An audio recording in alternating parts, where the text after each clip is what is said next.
রাজধানীতে আজও রাস্তায় প্রতিবাদ বিক্ষোভ করেছে ব্যাটারি চালিত রিকশা চালকরা। জুরাইনে অটোরিকশা চালকদের সঙ্গে আইন শৃঙ্খলা রক্ষাকারী বাহিনীর পাল্টাপাল্টি ধাওয়া হয়েছে। পরিস্থিতি নিয়ন্ত্রণে টিয়ার শেল ছুড়ে পুলিশ। এ ঘটনায় কয়েকজনকে আটক করা হয়েছে। অবরোধের কারণে বন্ধ হয়ে যায় পদ্মা সেতু হয়ে রেল যোগাযোগ। শুক্রবার বেলা 11টার দিকে রাজধানীর জুরাইনে সড়ক ও রেলপথ অবরোধ করেন ব্যাটারি চালিত অটোরিকশার চালকরা। হাইকোর্টের নির্দেশনা প্রত্যাহারের দাবি জানান তারা। 1.5 ঘন্টা পর আইনশৃঙ্খলা বাহিনীর সদস্যরা তাদের সরিয়ে দিতে চাইলে দুই পক্ষের পাল্টাপাল্টি ধাওয়ার ঘটনা ঘটে। পরিস্থিতি নিয়ন্ত্রণে কয়েক রাউন্ড টিয়ারশেল ছোড়ে পুলিশ। আতঙ্কে বন্ধ হয়ে যায় আশপাশের দোকানপাটও। ভোগান্তিতে পড়েন ব্যবসায়ীরা। আমাদের সাধারণ মানুষের ব্যবসার ক্ষতি হইতাছে, রাস্তা চলাচল করতে নামাজ পড়তে যেতে পারতাছি না। অনেক কষ্ট হইতাছে, ভোগান্তি হচ্ছে। এটা কিছুতে এই আন্দোলন করা তাদের গ্রহণযোগ্যতা হচ্ছে না, কারণ এগুলি একটু কিছু হইলেই তারা আন্দোলনে নেমে যায়। এটা কোথা থেকে তারা উস্কানি পাচ্ছে। এ ঘটনায় বেশ কয়েকজনকে আটক করেছে পুলিশ। অবরোধকারীদের মধ্যে দুষ্কৃতিকারী থাকতে পারে বলে ধারণা পুলিশের। অটো চালক শ্রমিকদের ছদ্মবেশে বিভিন্ন স্বার্থান্বেষী মহলের কিছু লোকজন এদিকে প্রবেশ করেছে বলে মনে হয়। তাদেরকে আমরা গ্রেপ্তার করতে সক্ষম হয়েছি। যদি পরিস্থিতি ঘোলাটে করার চেষ্টা করে এবং নগরবাসীর স্বাভাবিক জীবনযাপনের বাধা সৃষ্টি করে, তাহলে আমরা সর্বোচ্চ ব্যবস্থা নিতে বদ্ধপরিকর। এদিকে অটোচালকদের আন্দোলনের কারণে জুরাইন রেল স্টেশনে আটকে যায় নারায়ণগঞ্জ কমিউটার ট্রেন। একই কারণে খুলনাগামী নকশিকাথা কমিউটার ট্রেনটি কমলাপুরের স্টেশনে আটকা পড়ে।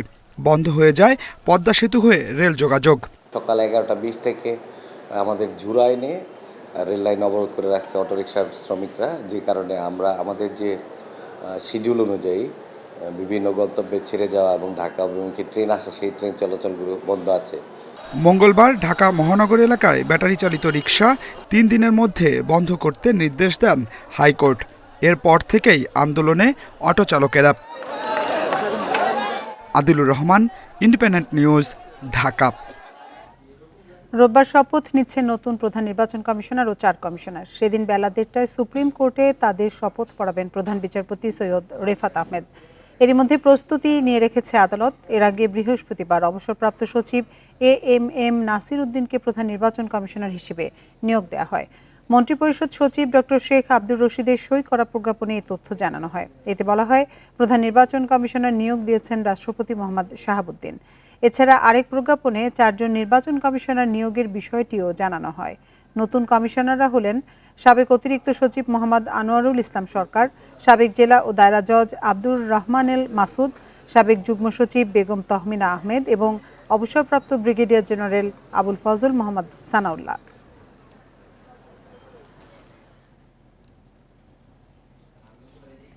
নির্বাচন কমিশন গঠন হয়ে গেছে, এখন সরকার ধাপে ধাপে নির্বাচনের দিকে এগিয়ে যাবে বলে মন্তব্য করেছেন বেসামরিক বিমান পরিবহন ও পর্যটন এবং ভূমি উপদেষ্টা এএফ হাসান আরিফ। বিকেলে রাজধানীর শেরেবাংলা নগরে বিআইসিসিতে এশিয়ান আন্তর্জাতিক বাণিজ্য মেলার পরিদর্শন শেষে সাংবাদিকদের এসব কথা বলেন তিনি। হাসান আরিফ বলেন, নির্বাচন কমিশনে যারা নিয়োগ পেয়েছেন তারা সবাই অভিজ্ঞ।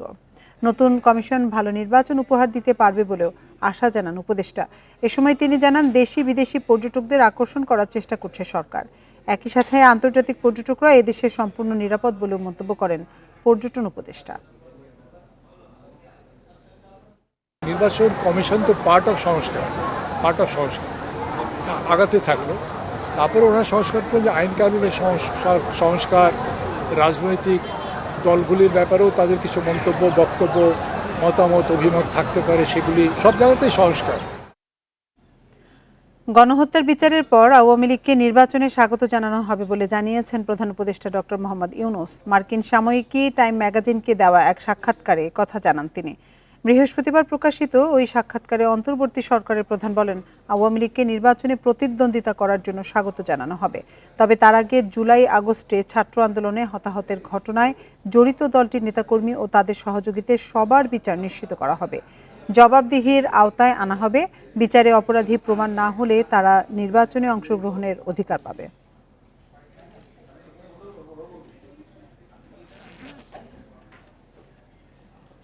ভারতে বসে ক্ষমতাচ্যুত প্রধানমন্ত্রী শেখ হাসিনা গুজব ছড়িয়ে উস্কানি দিচ্ছেন বলে অভিযোগ করেছেন বিএনপি সিনিয়র যুগ্ম মহাসচিব রুহুল কবির রিজভী। শুক্রবার বিকেলে নয়াপল্টনের সমাবেশে তিনি এ অভিযোগ করেন। গণ অভ্যুত্থানের সময়ে শ্রমিক রিকশা চালকদের হত্যার প্রতিবাদে নয়াপল্টনে সমাবেশ করে জাতীয়তাবাদী অটোরিকশা ভ্যান চালক দল। সেখানে রুহুল কবির রিজভী আন্দোলনে নিহত 97 শ্রমজীবী পরিবারের দায়িত্ব নেওয়া এবং আহতদের চিকিৎসার ব্যবস্থা করতে অন্তর্বর্তী সরকারের প্রতি আহ্বান জানান। তিনি অভিযোগ করেন, আওয়ামী লীগের নেতারা কারাগারে বসে গার্মেন্টস খাতে অস্থিরতা তৈরি করছেন। সরকারের উপদেষ্টারা জনবিচ্ছিন্ন মন্তব্য করে রিজভী বলেন, তারা জনগণের কাছে যান না।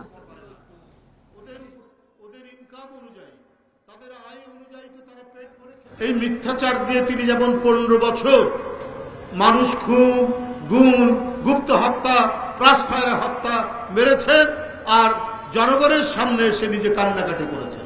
তিনি ঘাতক, তিনি কসাই, তিনি হত্যাকারী, তিনি নরপিশাচ, কিন্তু জনগণের কাছে এসে অভিনয় করেন, মাঝে মাঝে চোখ দিয়ে পানি ফেলে।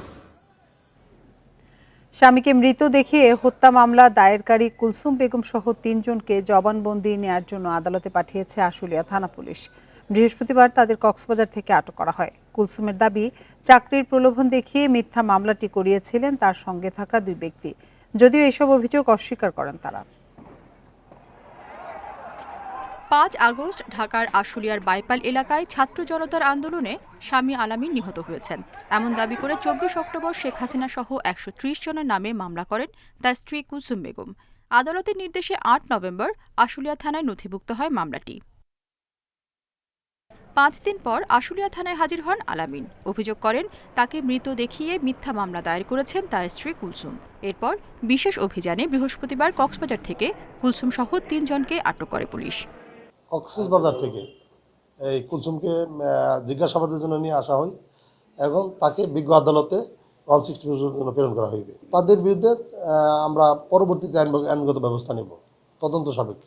তবে কুলসুমের দাবি, চাকরির প্রলোভন দেখিয়ে শফিক ও রুহুল আমিন নামের 2 জন তাকে দিয়ে মিথ্যা মামলা দায়ের করান। তবে এসব অভিযোগ অস্বীকার করেন তারা। এমনি প্রতি মাসে 20,000 টাকা করে ভাতা পাবা, চাকরির দরকার নেই। আমি বলছি, ভাইয়া আমি এগুলোর ভিতরে নাই, আমার ফ্যামিলি সাথে আর আমি এসব বুঝি না, পুলিশ বুঝি না।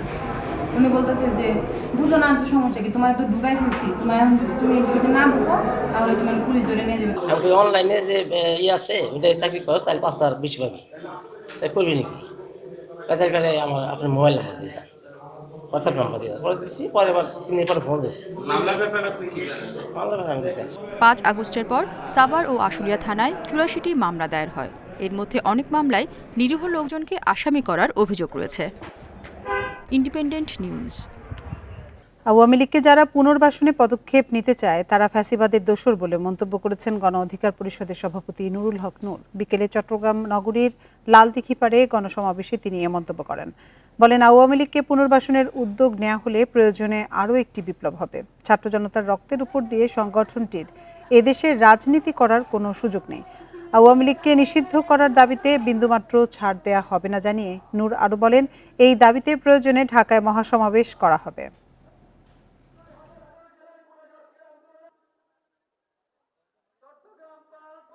আওয়ামী লীগের পুনর্বাসন ঠেকানোর জন্য আবার যদি দ্বিতীয় বিপ্লবের ডাক দিতে হয়, এই চট্টগ্রামের মাটি থেকে যেন সেই আওয়ামী লীগকে নিষিদ্ধের দাবিতে প্রয়োজনে ঢাকায় মহাসমাবেশ করব। আপনাদের সেই প্রস্তুতি নেওয়ার আহ্বান জানাচ্ছি। ক্লাস 8 পাস মাদারীপুরের জয়নাল এখন ঢাকার বড় চিকিৎসক। চেম্বারে বসেন 3 হাসপাতালে। নিজের নাম বদলে বনে গেছেন ডাক্তার আরিফ হাসান। রোগী দেখেন বঙ্গবন্ধু মেডিকেল বিশ্ববিদ্যালয়ের অর্থোপেডিক সার্জন হিসেবে। চিকিৎসক পরিচয়ে বিয়েও করেছেন 5 বছর আগে।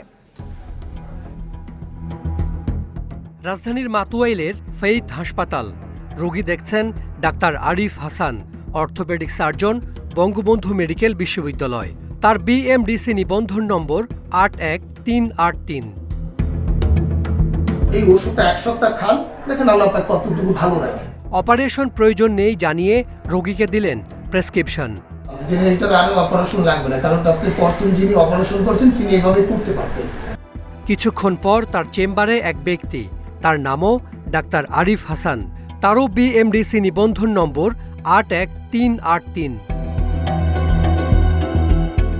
এবার 2 আরিফ হাসান পাশাপাশি। বিএমডিসির ওয়েবসাইটে গিয়ে নিবন্ধন নম্বরের সঙ্গে পরের ব্যক্তির চেহারা মিলে গেল। আপনার ছবি এখানে নাই কেন? ওনাকে চিনতে পারছেন? জি জি, উনি আরিফ হাসান। উনি আরিফ হাসান। তাহলে আপনি কে?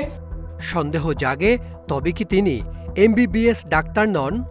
এমবিবিএস এর ডিটেইল কি বলেন তো? এমবিবিএস এর মেডিকেল। না না না না, বলেন। আমি বলে দিচ্ছি, লিখে দিচ্ছি, লিখে দিচ্ছি। আপনি মুখে বলেন।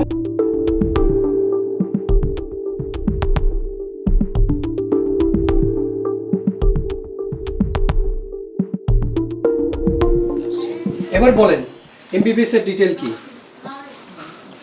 লেখো না ভাই, না উনি বলুক। আমি সবই পারি দাদা, বলেন, এটা বলতে পারি। এমবিবিএস এর ডিটেইল বলেন। Bachelor of medical, bachelor of medical student. Bachelor of medical student.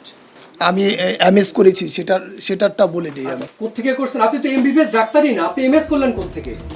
Orthopaedic surgeon পরিচয়ে চিকিৎসা দিলেও লিখতে পারলেন না তা। সঠিক হয়েছে? জি, সঠিক হয়েছে। এবার জানা গেল তার শিক্ষাগত যোগ্যতা, তবে দেখাতে পারলেন না কোনো সনদ। আপনি কি পাস? আমি ইন্টারমিডিয়েট পাস। আপনার আসল নাম কি? আমার আসল নাম ডাক্তার আরিফ হাসান জয়নাল। আরিফ হাসান জয়নাল। আপনার এনআইডি কার্ড বের করেন। বললাম তো হারিয়ে গেছে। এই ব্যক্তির আসল নাম জয়নাল আবেদিন, কিন্তু সব জায়গায় পরিচয় দেন তিনি ডাক্তার আরিফ হাসান। যাত্রাবাড়ির 3টি হাসপাতালে রোগী দেখেন তিনি। আমি তো বললাম দাদা আমি ভুল করেছি, আমি বলতেছি তো আপনাদেরকে দাদা আমি ভুল করেছি দাদা, আমি তো বলতেছি দাদা আমি ভুল করেছি। এখন কি হবে? এখন কি হবে, আমি আর কখনো এটা করব না। 5 বছর আগে বঙ্গবন্ধু মেডিকেলের চিকিৎসক পরিচয়ে বিয়ে করেছেন জয়নাল আবেদিন। তার স্ত্রীও জানেন না আসল নাম। ওনার কাছে ডাক্তারের পরিচয়, মেয়ে বিদিতে ঢাকায় পিজিতে লেখাপড়া করতেছে, তো ওখান থেকে ডাক্তার হয়ে বেরিয়েব, ওই হিসাবে আর কি মেয়ে বিয়ে দিছি। এনাম মেডিকেলের চিকিৎসক আরিফ হাসানের নাম ও বিএমডিসি নিবন্ধন নম্বর ব্যবহার করে চিকিৎসক সেজেছিলেন জয়নাল। তার ভুল প্রেসক্রিপশনের কারণে সম্প্রতি প্রশ্নের মুখে পড়েন doctor Arif. Sir Salimullah medical আদৌ ট্রলি বয় না ওয়ার্ড বয় না ঝাড়ুদার ছিল, সে নিজেই ভালো জানে। সে এখন একজন এমবিবিএস এবং এমএস অর্থোপেডিক্সের সবচেয়ে বড় একটা ডিগ্রি লিখে সে এখানে রুগী দেখতেছেন, এবং আমার কাছে তথ্য আসে সে অপারেশনও করেন। জয়নালের শিক্ষাগত যোগ্যতার কোনো প্রমাণ দেখাতে পারেনি ফেইথ হাসপাতাল। এই ভুয়া চিকিৎসককে দিয়েই রোগী দেখানো হয় 3 বছর। শনি ডাক্তার কয়েকটা হসপিটালে চেম্বার করতেন, তো ওই বিশ্বাসে প্রথমে নিয়েছি। ভোটার আইডি কার্ড সব উনি সেম টু সেম দেখাইছে বিএমডিসির সাথে। আমরা চেক করলাম, চেহারার সাথে মিল পাইলাম না। তখন একটা স্যারকে তো আমরা দ্বিতীয়বার প্রশ্ন করতে পারি না। পরে জয়নাল আবেদিনকে গ্রেপ্তার করে ডেমরা থানা police. Hasan Misbah, independent News, Dhaka. পেঁয়াজের দাম কিছুটা কমলেও স্বস্তি ফেরেনি রাজধানীর আলুর বাজারে। সপ্তাহের ব্যবধানে কেজিতে আরও 5 টাকা বেড়ে বিক্রি হচ্ছে 75 টাকা কেজিতে। তবে ভ্যাট কমানোয় সরবরাহ বেড়েছে সয়াবিন তেলের, তারপরও প্রতি লিটারের দাম 170 টাকার উপরে। পুরো মাস জুড়ে উত্তাপ ছড়ানো আলুর বাজারে এখনও ফেরেনি স্বস্তি। সরবরাহে কোনো ঘাটতি নেই, তারপরও নাগালে আসছে না দাম। গত সপ্তাহে যে আলু বিক্রি হয়েছিল 70-এ, এখন তা 75 টাকা। পাড়া মহল্লায় তা আরও বেশি, আর এজন্য হিমাগার মালিকদের দুষছেন বিক্রেতারা। তবে ভোক্তাদের অভিযোগ, কার্যকর তদারকি না থাকায় অতি মুনাফার সুযোগ পাচ্ছে ব্যবসায়ীরা। নতুন আলু তো আপনার পিছিয়ে গেছে, এখনো আসতেছে না। নতুন আলু আসলে পরে কমার সম্ভাবনা। সরকারের কাছে আমাদের চাওয়াটা কি, যে দ্রব্যমূল্য আমাদের নিয়ন্ত্রণে থাকবে, আমরা যেন বাজারে এসে স্বাচ্ছন্দ্যে বাজার করতে পারি। আমাদের কাছে সরকারের কাছে আমাদের অন্য কোনো চাওয়া নাই। গত 7 দিনে পেঁয়াজের দাম কেজিতে কমেছে প্রায় 20 টাকা। বাজারে সরবরাহ বাড়ায় দেশি পেঁয়াজ 130 আর আমদানির পেঁয়াজ কেনা যাচ্ছে 120 টাকায়। আমদানি বেশি, এদের বেচা যায় কম, শুকনো পিসটা কম খায়, তো এই কারণে দামটা কমছে। আবার ইন্ডিয়ান পেঁয়াজও আসছে এর ভেতরে, ইন্ডিয়ার পাকিস্তান। ভোজ্য তেলে ভ্যাট কমিয়ে 5% করার সুফল মিলতে শুরু করেছে বাজারে। এতে সরবরাহ বাড়িয়েছে বিপণন প্রতিষ্ঠানগুলো। তারপরও খোলা সয়াবিন 185 আর বোতলের তেল বিক্রি হচ্ছে 170 টাকা লিটারে। শুল্ক কমানোর আগে দেওয়া যে একটা সাব সৃষ্টি করে রাখে, ওইটাই আর কি এটা হয়েছে আর কি। আর তাছাড়া দেখা গেছে এখন তো সরকার নেই। শীত ঘনিয়ে আসায় বাজারে উঠছে পর্যাপ্ত সবজি। শিম, ফুলকপি, বাঁধাকপি বা লাউ কেনা যাচ্ছে 70 টাকার মধ্যে। তবে 1 কেজি নতুন আলুর জন্য গুনতে হচ্ছে 130 টাকা পর্যন্ত। Shahid Ahmed, independent News, Dhaka. সম্ভাবনা থাকলেও কমে যাচ্ছে পাট ও পাটজাত পণ্যের রপ্তানি। চলতি অর্থবছরের প্রথম 4 মাসে পাট ও পাটজাত পণ্যের রপ্তানি কমেছে 13.7%। ব্যবসায়ীরা বলছেন, আন্তর্জাতিক বাজারে পণ্যের দাম কমে যাওয়ায় নেতিবাচক প্রভাব পড়েছে রপ্তানিতে।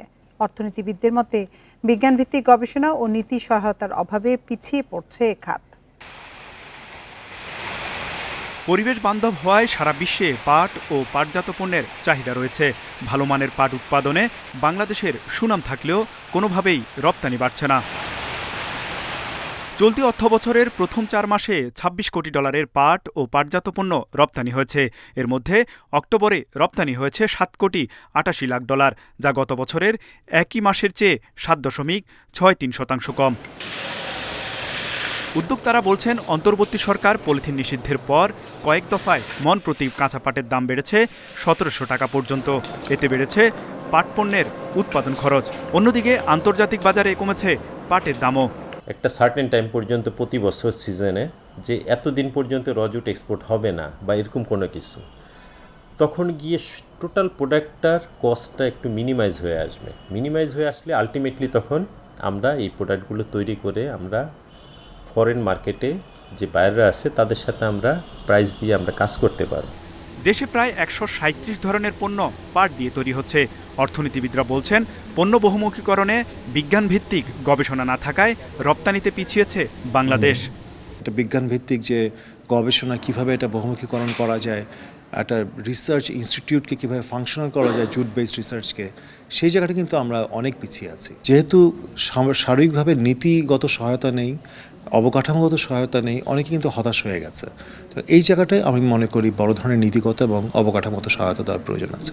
জুট ইয়ার্নের ক্ষেত্রে ছিল একসময় 10%, তারপর সেটাকে কমিয়ে 7.5, তারপরে করলো 5। এইভাবে কমাতে কমাতে এখন ইনসেন্টিভ দিতেই চাচ্ছে না গভর্নমেন্ট।